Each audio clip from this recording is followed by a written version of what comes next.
भारत के एक सुंदर से गांव रामपुर में दो किसान रहते थे, रामू और श्यामू।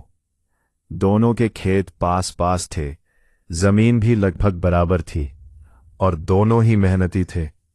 लेकिन उनकी सोच और खेती करने का तरीका अलग था। संकट का समय।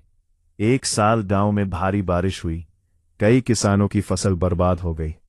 श्यामू का खेत कीचड़ में बदल गया क्योंकि उसकी मिट्टी में पकड़ नहीं थी। लेकिन रामू के खेत की मिट्टी मजबूत थी क्योंकि उसमें जैविक पदार्थ ज्यादा था। उसकी फसल को कम नुकसान हुआ। श्यामू बहुत परेशान हो गया, कर्ज बढ़ चुका था।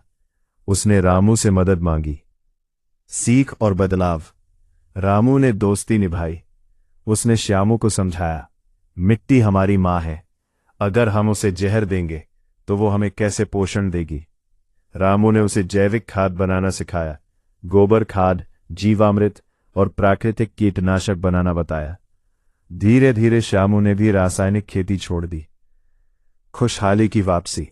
2 साल बाद दोनों के खेत फिर से हरे भरे हो गए।